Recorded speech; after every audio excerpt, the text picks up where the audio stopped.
اعوذ باللہ من الشیطان الرجیم بسم اللہ الرحمن الرحیم یا صاحب الجمال و یا سید البشر من وجهک المنی لقد نفغ القمر لا يمكن الثناء كما كان حقه بعد از خدا بزرگ تو قصہ مختصر رضی اللہ عنا سیدنا و مولانا محمد صلی اللہ علیہ وآلہ وسلم ما هو اہلہ یا رب لک الحمد كما ينبغي لجلال وجهک وعظیم سلطانک رب اشرح لي صدری ويسر لي امری واحلل عقدۃ من لسانی یفقہوا قولی رب زدنی علما رب زدنی علما رب زدنی علما۔ السلام علیکم ورحمۃ اللہ وبرکاتہ۔ میں حافظہ افرا جاوید اسلام آپ سب سے مخاطب ہوں اپنے یوٹیوب چینل انفینٹ اسلام میں۔ آپ سب کو خوش آمدید کہتی ہوں۔ امید کرتی ہوں آپ سب خیریت سے ہوں گے، زندگی پرسکون، پر اطمینان اور ایمان بالخیر گزر رہی ہوگی۔ سورۃ الاعراف اردو ترجمہ اور تفسیر، اس کی آیت نمبر 126 تک ہم گزشتہ اسباق میں پڑھ چکے ہیں۔ آج کے سبق میں سورۃ الاعراف کی آیت نمبر 127 سے باقاعدہ آغاز کر رہے ہیں، جس میں اللہ رب العزت ارشاد فرماتا ہے اور قول الملأ بولے سردار من قوم فرعون قوم فرعون سے اتذر موسیٰ و قومہ کیا تم چھوڑ دو گے موسیٰ اور اس کی قوم کو لیفسدوا فی الارض تاکہ وہ فساد مچائیں زمین میں ویذرک اور موسیٰ چھوڑے رکھے تجھے وآلہتک اور تیرے مقرر کردہ معبودوں کو قال سنقتل ابناءہم ونستحیی نساءہم فرعون نے کہا کہ ہم ان قریب ان کے بیٹوں کو قتل کریں گے اور زندہ رکھیں گے ان کی عورتوں کو یعنی بچیوں کو وَإِنَّا فَوْقَهُمْ قَاهِرُونَ اور بے شک ہم ان کے اوپر غالب ہیں۔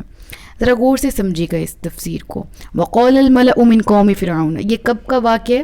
جب حضرت موسیٰ علیہ السلام نے اپنے معجزات کا اظہار کیا، اپنے معجزات قوم کو دکھائے، اور وہ معجزات دیکھتے ہی وہ جو عصا اژدہا بنا اور اس نے ان جادوگروں کے تمام بناوٹی رسیوں کو، تمام بناوٹی باتیں جو انہوں نے تمام تر جو انہوں نے اپنی طرف سے جادو دکھایا تھا لیکن حقیقت میں وہ جادو نہیں تھا، وہ لاٹھیاں تھیں، وہ رسیاں تھیں، ان کو اس اژدہے نے کھا لیا۔ جادوگروں نے یہ معجزہ دیکھا، وہ بھی ایمان لے آئے۔ فرعون غضب اور غصے کی حالت میں تھا۔ اب ایسے میں قوم کے جو کافر سردار ہیں، فرعون کے جو مشیر ہیں، جو وزیر خاص ہوتے ہیں، وہ تمام کے تمام فرعون کے دربار میں گئے اور فرعون کے محل میں جا کے انہوں نے کہا کہ اتذر موسیٰ وقومہ لیفسدوا فی الارض کہ اے فرعون کیا تم موسیٰ کو ایسے ہی چھوڑ دو گے اور اس کے ساتھ بنی اسرائیلیوں کو؟ اب یاد رہے فرعون کے پیروکار قبطی تھے، ایک روایت کے مطابق اس کی پروننسیشن قبطی بھی آئی ہے، ٹھیک ہے، اور یہ قبط جگہ تھی جہاں کے وہ رہنے والے تھے، اور اس طرح بھی ایک نسل، ایک خاص قسم کے لوگ، کیٹیگری کے لوگ قبطی کہلاتے تھے، اور یہ فرعون کے ماننے والے تھے۔ اب انہوں نے کیا کہا، اور بنی اسرائیل کون تھے؟ وہ جو حضرت موسیٰ علیہ السلام کی دیگر قوم تھی جو ان کے ساتھ بھی رہتی تھی، ہاں نافرمانی کرتی، عذاب میں مبتلا ہوتی، اس کے بعد عذاب سے وہ توبہ کرتی کہ ہمیں بخش دیا جائے، عذاب سے چھٹکارا ملتا، پھر نافرمان۔ الغرض یہ کہ سورۃ البقرہ میں بھی ہم نے ڈیٹیل پڑھی کہ کس قدر انعامات تھے اس قوم پر، کہ اللہ فرماتا ہے انی فضلتکم علی العالمین کہ تمام جہانوں میں ان کو فضیلت والی قوم بنایا گیا تھا اس وقت، لیکن انہوں نے اپنے مقام اور مرتبے کی قدر نہیں کی۔ تو آج یہاں سے لے کے آگے تک اس سورہ کے آخر تک تقریباً ہم حضرت موسیٰ علیہ السلام کے واقعے کو ہی پڑھیں گے۔ اب سے پہلے ہم نے اتنا پڑھ لیا معجزات کے ذکر کا، آج اس کے بعد ہم پڑھ رہے ہیں کہ کافر سرداروں نے فرعون کو کیا تجویز دی۔ کہنے کا ان کا مقصد یہ تھا کہ موسیٰ علیہ السلام کو نعوذ باللہ قتل کر دیا جائے، کیا تم موسیٰ کو ایسے ہی جانے دو گے؟ وہ تو فساد مچا رہا ہے زمین پہ۔ کس قسم کا فساد ان کو لگ رہا تھا؟ وَيَذَرَكَ وَآلِهَتَكَ وہ تمہیں بھی نہیں مانے گا معبود اور نہ تمہارے بنائے ہوئے معبودوں کا۔ روایت میں آتا ہے کہ اس نے ستاروں کی مانند نا، ستاروں کی شکل کے، وہ علم فلکیات پہ بڑا یقین رکھتا تھا نا، فلک پہ، چاند ستاروں پہ، جس طرح حضرت موسیٰ، جس طرح حضرت ابراہیم کے دور میں بھی لوگ تھے، ٹھیک ہے۔ تو فرعون نے کیا کیا تھا؟ اسی طرح کے بت ترشوائے ہوئے تھے اور کہتا تھا ان کی بھی عبادت کرو اور میں ان کا بھی رب ہوں، یعنی استغفر اللہ، وہ اپنے آپ کو معبود ٹھہراتا تھا، ٹھیک ہے، اور بندوں کو کہتا تھا کہ میں تمہارا رب ہوں، میں تمہارا پالنے والا ہوں۔ تو اس لیے کافر سرداروں نے کہا کہ موسیٰ تو تمہیں بھی چھوڑ دے گا، تمہارے بنائے ہوئے جو معبود ہیں ان کی بھی عبادت نہیں کرے گا، اور اس نے نہ کبھی کی ہے، تو یہ تو فساد مچا رہا ہے، اس طرح تو تمہاری سلطنت جائے گی، اس طرح تو تمہاری سلطنت کا نقصان ہے۔ تو فرعون نے کیا کہا؟ اب وہ آلریڈی مغلوب تھا، اس نے حضرت موسیٰ علیہ الصلوۃ والسلام کا جاہ و جلال کا مقام و مرتبہ، ان کے معجزات، ان کی شان سب دیکھ رکھی تھی، اور وہ آلریڈی انڈر پریشر بھی تھا، انڈر پریشر، اور اس کے ساتھ ساتھ وہ اس طرح بھی تھا کہ تازہ تازہ شکست کھائی تھی، لیکن وہ اس کو تسلیم نہیں کر پا رہا تھا اور نہ ہی وہ کرنا چاہتا تھا، اور اسے پتہ تھا کہ وہ موسیٰ علیہ الصلوۃ والسلام کا مقابلہ نہیں کر سکتا۔ تو اس نے کیا کیا، اس نے دوسرا طریقہ اپنایا، اور اس نے کہا قالا، وہ بولا سنقتل ابناءہم ونستحیی نساءہم، کہ ہم ان کی ایک ہوتا ہے نا ایک نسل چلنا، سلسلہ چلنا بیٹوں سے بیٹیوں سے، تو اس نے اس چیز کی تجویز دوبارہ پیش کی، اور کیا کہا اس نے کہ ہم ان کی قوم کے بیٹوں کو قتل کرنا شروع کر دیتے ہیں اور بیٹیوں کو زندہ رکھنا۔ یہ کام اس نے پہلے بھی کیا تھا، حضرت موسیٰ کی پیدائش جب ہوئی تھی، اس ڈر سے کہ کوئی میری سلطنت کے خاتمے کے لیے آئے گا، جس کا ہم نے قصص الانبیاء میں ڈیٹیل میں ذکر پڑھ بھی لیا، تو اس نے تب بھی یہ حکم دیا تھا بیٹوں کو قتل کرنے کا۔ آج پھر یہ حکم دے رہا تھا، وجہ کیا تھی؟ تاکہ ان کی نسل میں کمی آ سکے، تاکہ ان کی تعداد میں کمی آ سکے، تاکہ ان کی جو نسب ہے اس میں کمزوری پیدا ہو سکے۔ اسے پتہ تھا وہ موسیٰ کا مقابلہ نہیں کر سکتا، وہ اللہ کے نبی کا نہیں مقابلہ کر سکتا، اس لیے اس نے نبی کے ماننے والی قوم کو نقصان پہنچانے کی کوشش کی۔ تو ذرا اس رکوع میں آگے دیکھیے گا، پھر جو نبی کے ماننے والے ہوتے ہیں، جو اللہ کے ماننے والے ہوتے ہیں، اللہ پھر ان کو تنہا بھی نہیں چھوڑتا، اللہ ان کی بھی مدد کرتا ہے۔ کیسے؟ اب یہاں پر اس نے کہا نا وَإِنَّا فَوْقَهُمْ قَاهِرُونَ، بے شک ہم ان کے اوپر غالب ہیں، یہ اس نے اپنی عزت بچانے کے لیے اس طرح کہا تھا، حالانکہ وہ غالب نہیں تھا اس وقت۔ ہاں ایک طرف سے دیکھا جائے طاقت کے اعتبار سے تو وہ بنی اسرائیل جو ہیں وہ مظلوم تھے، اور قبطی جو ہیں وہ محکوم تھے، اس طرح سے حاکم تھے وہ کہ فرعون کے پاس اس وقت کی دولت بھی تھی، وقت کا وہ محل بھی تھا، اپنی طرف سے جو جھوٹی عزت کے جو اس نے محل کھڑے کیے تھے وہ بھی تھے، تو اس اعتبار سے وہ اپنے آپ کو ایک طرح سے غالب کہہ تو سکتا تھا، لیکن در حقیقت وہ اللہ کے نبی کے اوپر نعوذ باللہ غالب بالکل بھی نہیں تھا۔ ٹھیک ہے، وہ کوئی بھی اللہ کے انبیاء کو ڈیفیٹ نہیں کر سکتا، اللہ کے انبیاء کو، ایمان والوں کو کوئی نقصان نہیں پہنچا سکتا کفر پر رہ کر، کفر پر قائم ہو کر۔ ٹھیک ہے، تو یہ اس نے اپنی دربار کی شان اور اپنی جو جھوٹی شان ہے اس کو بچانے کے لیے الفاظ بولے تھے کہ ہاں دیکھ لیں گے ہم قوم کے لوگوں کو بھی، ہم بھی نقصان پہنچائیں گے ان کے بیٹوں کو قتل کر کے۔ پھر ہوا یہ قال موسیٰ لقومہ استعینوا باللہ واصبروا، موسیٰ نے اپنی قوم سے فرمایا اللہ سے مدد طلب کرو اور صبر کرو۔ یعنی پھر قوم کے لوگ حضرت موسیٰ کے پاس آئے بنی اسرائیل اور کہتے ہیں کہ اے موسیٰ، ہم آپ سے پہلے بھی یوں ہی ستائے جاتے رہے، ہم اب آپ آ گئے ہیں، یہ ہمیں پھر ستا رہے ہیں، اور کوشش جس طرح پہلے انہوں نے ہمارے بیٹوں کو قتل کیا، اب یہ اسی در پہ ہوئے ہیں، یہ ہمارے بیٹوں کو قتل کرنا چاہتے ہیں۔ تو پھر موسیٰ علیہ الصلوۃ والسلام نے کیا کہا؟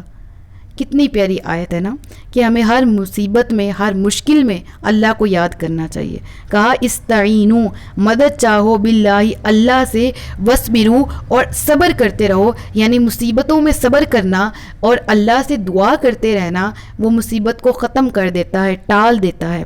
ان الارض، بے شک زمین کا مالک اللہ ہے، یورثھا من یشاء من عبادی، وہ اپنے بندوں میں سے جسے چاہتا ہے وارث بنا دیتا ہے، والعاقبۃ للمتقین، اور اچھا انجام پرہیزگاروں کے لیے ہی ہے۔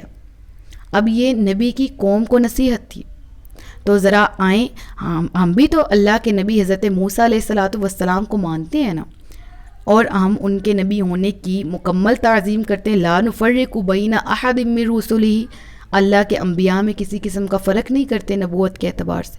تو ذرا اس آیت کو سامنے رکھتے ہوئے اللہ پر توکل کریں۔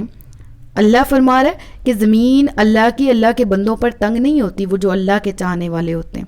اللہ اپنی زمین پر ویسے تو حقیقی مالک اللہ ہے، لیکن جسے چاہتا ہے وارث بنا دیتا ہے، جسے چاہتا ہے قوت عطا کرتا ہے، جسے چاہتا ہے اپنی دولت سے، اپنے خزانوں سے، جس کو جتنا چاہتا ہے عطا کرتا ہے۔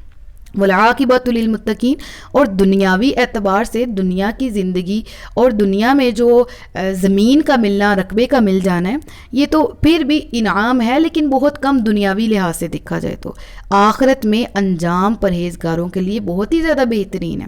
لہٰذا اپنی قوم کو دلاسا بھی دیا، دنیا بہتر بنانے کا بھی اور آخرت بہتر بنانے کی بھی تلقین کی، گو کہ صبر، نماز، توکل، اللہ سے مدد حاصل کرنا، اللہ سے مدد چاہنا، یہ سب وہ چیزیں ہیں جو اللہ کو بندے کے قریب بھی کر دیتی ہیں اور مشکلوں میں اس کا سہارا بھی بنتی ہیں اور مشکلوں کو دور بھی کر دیتی ہیں۔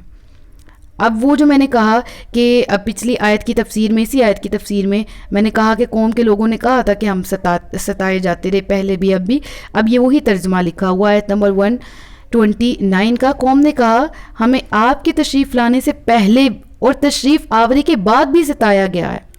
موسیٰ نے فرمایا ان قریب تمہارا رب تمہارے دشمنوں کو ہلاک کر دے گا اور زمین میں جانشیں بنا دے گا، پھر وہ دیکھے گا تم کیسے کام کرتے ہو. اب یہ علم غیب بھی تھا جو حضرت موسیٰ علیہ السلام کو عطا کیا گیا، جو اس مصیبت کے حالت میں کہ جب فرعونی اور قبطی کھڑے ہیں بنی اسرائیلیوں کے سروں پہ، اور ایک طرح سے انہوں نے یہ تجویز جس طرح پچھلی آیت میں ہم نے پڑھا بھی پیش بھی کر دی، اور اس بارے میں امپلیمنٹ بھی کرنا چاہا اس پر کہ ہم ان کے بیٹوں کو نقصان پہنچائیں گے، قتل کریں گے.